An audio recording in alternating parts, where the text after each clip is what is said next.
histórico, com o conhecimento desses fatos, eu posso então entender essa argumentação. E eu posso argumentar melhor também com conhecimento de fatos históricos, com leituras de jornais, revistas, livros especializados. Muito bem, agora a respeito dos recursos de argumentação. O que são eles? Bom, recursos são todas as estratégias argumentativas, verbais e não verbais, utilizadas para envolver o leitor ouvinte, para impressioná-lo, para convencê-lo melhor. Portanto, persuadi-lo mais facilmente e, é claro, gerar credibilidade. E, para tanto, após executar estratégias de argumentação e conhecimento de mundo, utilizar uma tese, desenvolver essa tese, está tudo ótimo, mas existem também alguns problemas de argumentação, nem tudo são flores. Um dos problemas de argumentação é a falácia. Falácia vem de falaz, enganador, ardiloso. O exemplo, leite batido com manga faz mal, é uma crendice, é uma falácia. Um outro exemplo, o menor abandonado é problema de solução inadiável. O governo está preocupado com a situação do menor abandonado. Ontem foram encontrados 2 bebês recém-nascidos abandonados em lixeiras. O soldado X encontrou uma menina chorando de fome e frio e desejava adotá-la, pois não tem filhos.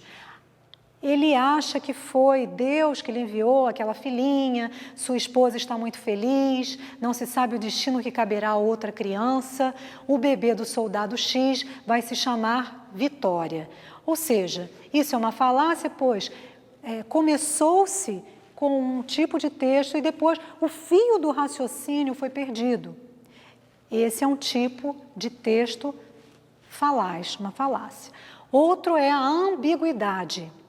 Ambiguidade, exemplo, os corpos do casal B serão exumados pela 2ª vez nesta semana. Nós não sabemos aí se os corpos do casal B serão exumados, já foram exumados antes. Eu posso corrigir assim, os corpos do casal B serão exumados pela 2ª vez desde que foi iniciado o inquérito, e isso ocorrerá nesta semana. Ou eu também posso dizer, numa outra ideia, os corpos do casal B serão exumados pela 2ª vez em uma só semana. E isso ocorrerá no próximo dia X. Um outro exemplo também de ambiguidade.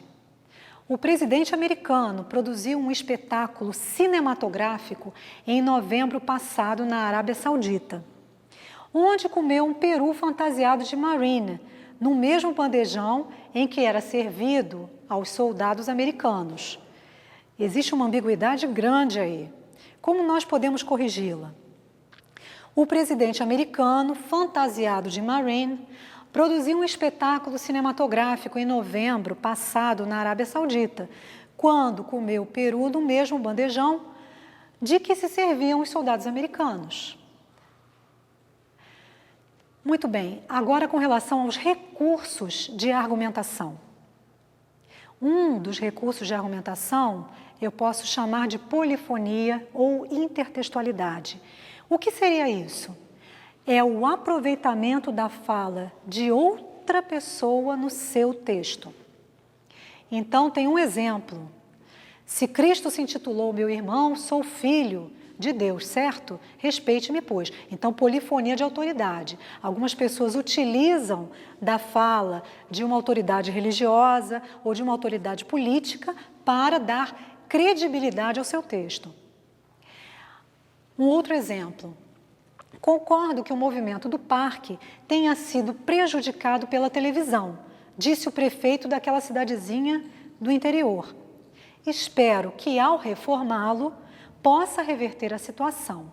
Esse aí é um relato de fatos, é a polifonia baseada em relatos de fatos. Fatos citados no jornal, citados numa revista, num livro ou por uma autoridade. Muito bem. Outro é restrição, que é a restrição? Consiste numa ressalva feita à fala de outrem ou de outra pessoa.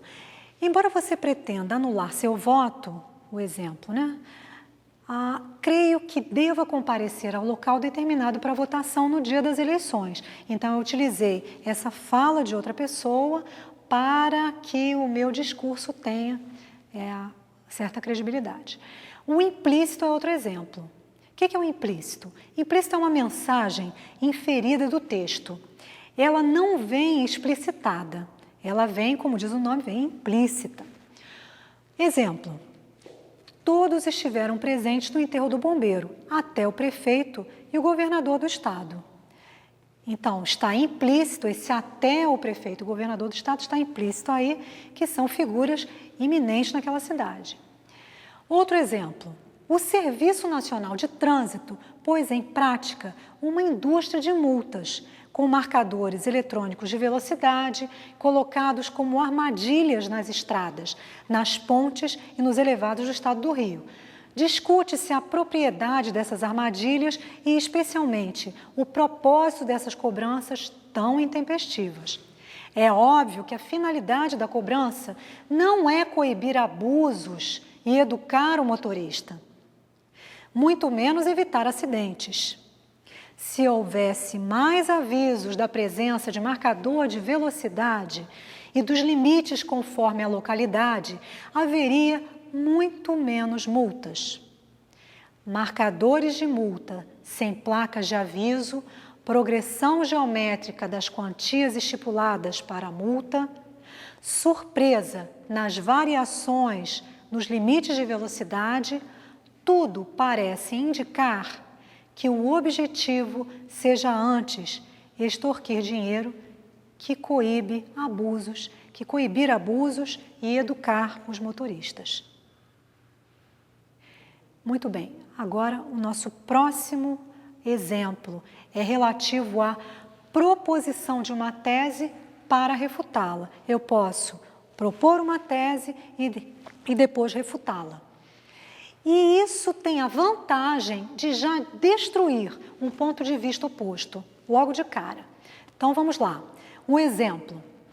Para o colega, o fato de, no início de nossa colonização, Portugal ter incrementado a produção agrícola em terras brasileiras, principalmente de cana-de-açúcar e de algodão, demonstra interesse expressivo da metrópole pela colônia. Discordo dessa opinião. Essa opinião, ele agora está refutando aquela proposição inicial. Discordo dessa opinião. Muitas outras medidas comprovariam maior atenção da metrópole pelo Brasil. Fornecer mais recursos materiais, soldados, verbas aos governadores, incentivar a vinda de famílias com poder aquisitivo, criar escolas, etc.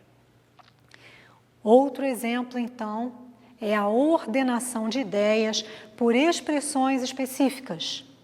Nós ordenamos as ideias utilizando determinadas expressões, como a expressão primeiramente. Olha só o exemplo. Primeiramente, quero adiantar que não me sensibiliza sua queixa. A seguir, quero dizer que o senhor deverá ter uma suspensão de 3 dias por faltar ao trabalho sem avisar previamente e sem apresentar motivo justo. Então, primeiramente, depois, a seguir, ordenação utilizando expressões específicas. Agora, senhores, como conclusão, deixo-lhes a reflexão dos 10 mandamentos da boa dissertação. Esses mandamentos têm que estar muito bem decorados, muito bem sabidos, porque são os mandamentos fundamentais da boa dissertação. Vejamos então. Número 1. Amarás o conteúdo sobre todas as coisas. Os senhores têm que ler muitos livros, revistas, jornais, estar bem conscienciosos do conteúdo do estudo. Número 2. Não utilizarás palavras em vão. As palavras têm que ser selecionadas no texto argumentativo. Número 3. Honrarás o tema proposto. Não fujam do tema, senhores. Para fazer um bom texto argumentativo, temos que seguir o tema proposto. Número 4. Respeitarás as 3 partes da dissertação: introdução, desenvolvimento e conclusão. E até mesmo dentro do parágrafo, nós temos que observar esta ordem. 5. Adequarás a linguagem ao contexto da escritura. Uma vez que a dissertação é um gênero formal, deve-se utilizar linguagem também formal. Não vamos utilizar gírias, palavras de baixo calão. Número 6. Não pecarás contra a lógica. No texto dissertativo, na dissertação, tem que se seguir uma ordem lógica, tem que haver lógica. 7. Não roubarás a redação do seu próximo, porém, sempre lembrando que todo texto é constituído de intertextos. Como nós falamos da polifonia, os textos, dentro do meu texto eu tenho outros textos, porque pego ideias de outras pessoas, mas eu não posso decorar um texto inteiro e colocar no meu texto dissertativo. Número 8. Não te levantarás para entregar a redação sem antes releres o teu texto. Esse é um mandamento muito importante. Releia o seu texto e aí os senhores verificarão que ainda há algo a modificar, que pode ser modificado e melhorado. Número 9. Não desejarás usar palavras difíceis que não conheces. Então, não usem aquelas palavras difíceis, decoradas de dicionário, só para aquele fim. Leva para essa palavra eu vou utilizar na prova. Não usem palavras que não conhecem ou que não estão acostumados a usar. E, finalmente, o número 10 do nosso mandamento. Não ousarás escrever sobre o que não sabes. Não escrevam sobre o que não sabem, senhores. Os senhores têm que estudar, ter o conhecimento da matéria, ter o conhecimento de mundo para poderem escrever um bom texto argumentativo.